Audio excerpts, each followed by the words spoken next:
All right, guys, what is going on? It's a little stormy out here. It's a little rainy, but you know what? We're gonna go for a ride anyways. So I'm gonna get my helmet on, I'm gonna get my gloves on, and we're going out. I know I'm not the only one out there who just, it doesn't matter what the weather's like, right? When it's been a while since you've gone for that ride, you gotta go, you know? Got my helmet on, getting the gloves on. And don't hate me, I'm not wearing a riding jacket. You know, I'm just gonna cruise around. I know it's not safe because the roads are out here. But yeah, I mean, this bike's still broken down. Well, it's not broken down, but it's not roadworthy. So you're wondering what we're gonna ride today? Well, wait till you see what I got for you guys. You're gonna be so stoked. Wait till you see this surprise. You ready? Today, guys, we are blessed to be taking out our 2017 Nissan Rogue. Oh, guys, I'm telling you what, I'm so excited. It's been a minute since I've been, you know, don't let the weather get you down, guys. We're going out today. Oh, wait, are you ready? Cold start, you ready? Yeah, dude. Yeah, that's what I'm talking about right there. Oh man, all right. Let's adjust our mirrors. Mirrors are looking good on that side. Mirrors are looking good on that side. Mirrors looking good. Got my tree. All right, boys, let's hit the open road. Oh man, it's been forever, guys. It's been forever since I've been out on the road. Oh yeah, this feels good. Oh, I missed it so much, dude, so much. All right, guys, hold on one second. I'm just messing around. I'm gonna take this off and we're gonna get to the real point. It has officially been 1 year that I've owned the Triumph, and we're gonna talk about it. I wanna go over here and see if they got a drink for me, you know. See if they got some champurrado or some Avino. Don't hate me, guys. I know I'm saying it wrong. Yeah, he was talking about the Avina and it was all raining. I was like, sounds good, but I guess you guys are out. Yeah. It's all right. We had it, but they left it out last night, so it got bad. Well, whoever did that, I'll come have a word with them. Let's go see if we can find a spot over here and talk for a little bit. But first, let's try our drink.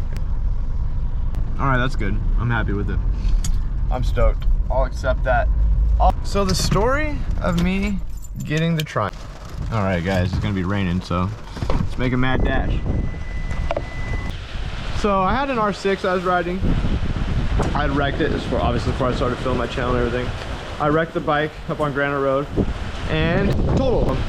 Insurance payout was coming. So while I was down injured and without a bike, I mean, I still had my cruiser, but I didn't have a sport bike. So I was watching a lot of YouTube of sport bike riding, different things, and then I saw the promo videos coming out, and I saw Triumph's promo video of the Speed Triple 1200, and I was like, dude, finally. I hated the Speed Triple. I didn't like the Speed Triple. I didn't like the old models, really. So I saw Speed Triple, I thought it was dope. But, you know, out of my price range, usually marketing for about $22,000 after, you know, even more after dealer fees and markup. Anyway, so the bike was totaled. Insurance gave me a fat payout, and I was going to buy a bike. And I was looking around town, see what I wanted, and I could have gone through a personal party and buy a bike, but I started thinking maybe I want to get something from the dealer, so I started looking around town and see what we had. And Fred Cummings had a couple of Tuonos in there, and I really wanted a Tuono at this point. I really wanted a Tuono. They're great looking bikes, and it would have been about $2,000 more than what my insurance payout was. And I was like, oh, that's feasible. So a couple of days later, I brought my wife and tell me to make a decision. I was like, look, they got a couple of the Speed Triple 1200s in 2022. Let's go look at them. I want to show you them. I love this bike. It's like a dream bike. And she looked at it and she's like, oh wow. She's like, why don't you just get this then? I was like, it's twice as much. She said it doesn't matter. Just get it. That's what you want. That's really what the dream bike is. Just get it. Be happy. And I was like, babe, I love you. I love you so much. Oh, dude, I'm cold. I'm going back to the car. I'm sorry, guys. The background for this video is going to be my car. So, couldn't buy the bike from them. I had my issues. You guys have heard that before. I don't want to keep harping on it and dwelling on it. They judged me. Long story short. All right, I told my wife, let's go down LA. Let's go down LA and like line for these different places. And I could have called them, but I feel like it's better to negotiate when you're in person. You have more of a, you have more leverage, I think, when you're in person to negotiate. I don't like negotiating over the phone like that. And plus, you know, I take a day trip to LA. I saw the bike for a good deal. It was advertised a certain way. Made me not want it. They said that was just an advertisement ploy to get people interested in the bike. Emailed me back, and we basically had everything done within 10 minutes. So we had a friend, we drove my car down there, and I had one of my wife's friends go with us so she could drive the car back and I could ride the motorcycle home. I wanted to ride the bike anyways, just bought a brand new bike. Who doesn't want to ride? I'm stoked. I get there, I run through the doors, see my bike right there, my name on it, sold to Johnny. Stoked. First thing I noticed about this bike when I sat on it, and I'm used to my R6, so it wasn't the height, which this bike is tall. When I saw on other nakeds, I noticed this bike's a lot taller. It just, the feeling of the bike, you can tell it was designed for precision. And so we pull out, we make a right, go towards the gas station. And I'm so used to the way my R6 rides that when I turned, I was like, oh wow, this turns like easy. Like just that front WOULDN suspension just felt so good. Just tell immediately the difference.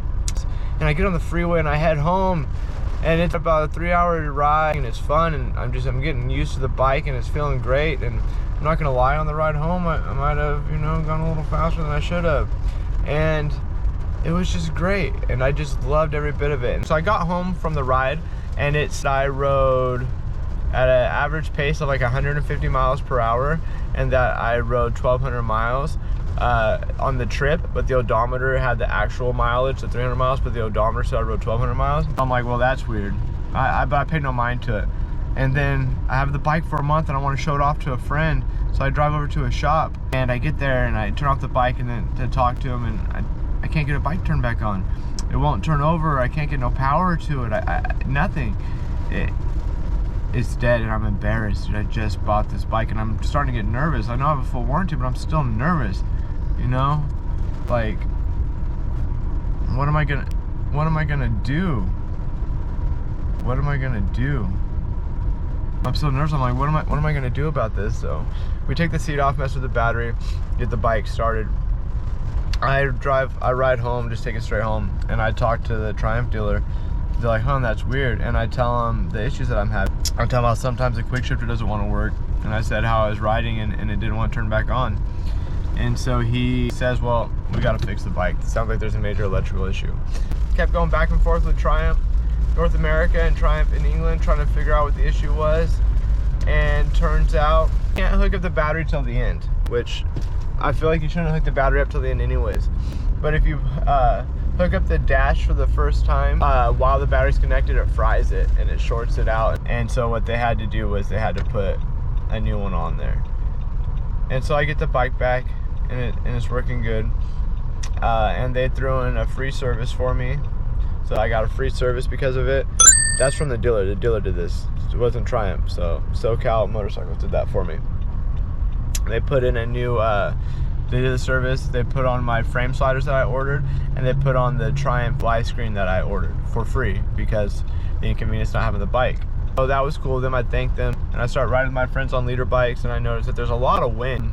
So I looked online, and I found a power bronze windscreen, which a lot of people says looks ugly, but I love it. And I went to install that. I was stoked. It took over a month to get it because of COVID and everything going on, and I was stoked. So I go to install it, and I realized that when they put the fly screen on, the bracket to mount the display isn't the same bracket anymore. It's a whole new bracket because of the fly screen. Now I had to wait another month for them to order me the bracket and have it sent down to me so that I can actually install the windscreen that I bought. So they do that, and then now I'm having quick shifter issues, and now I'm on the phone straight up with Triumph North America because it's getting ridiculous that I'm having the issues with the bike, and I don't want to have to keep going down to SoCal Motorcycles to get it fixed. And they asked me, well, is there a local Triumph dealer in your town?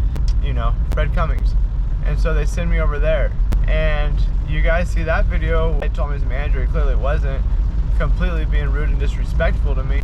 You know, I never would have gone to Fred Cummings if Triumph North America didn't ask me to go there or tell me to go there with the bike. But he couldn't replicate the issue. You know, I gave him permission to put, I think he ended up putting like 60 miles on my bike, and he couldn't replicate the quick shifter issue. This is after like taking the bike back and forth with him like 3 different times. And I pick up the bike, and as soon as I pull out the parking lot, the quick shifter stops working. Take it back, and they can't look at it right then. And I'm like, but it's replicating the issue. But they couldn't look at it right then, I guess. I don't know why. And at this point, I'm talking to a lemon law attorney. Oh, I'm gonna have to get rid of this bike and get something else, or maybe get a new one. This bike is obviously not working right. There's a lot of issues with it. So I'm torn. I don't want to get rid of the bike. I love riding this bike. And I got Alex on here who introduced me to the guys at OC Motorcycle. And so I let the attorney know, like, look, I'm gonna give them a chance to work on it. If they can fix it, then I don't think I'm gonna go through with it. I feel like it's fair to at least let maybe a dealer try it, you know, an actual dealer who cares about having your bike on. Take it down to OC Motorcycle, and they're like, yeah, we know what the issue is, we'll take care of it, we're gonna order the parts, we'll call you when the parts get it. Down there Tuesday, give them the bike.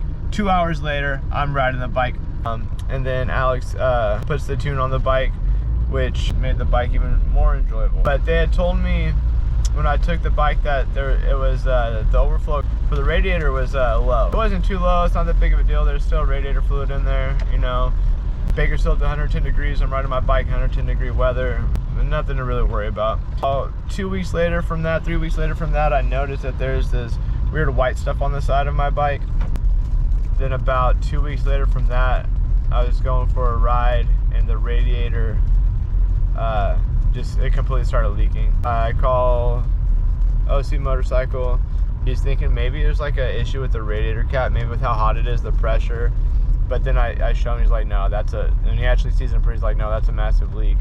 They get it off and they notice that the radiator has a crack in it where it mounts, where the screws go into mount.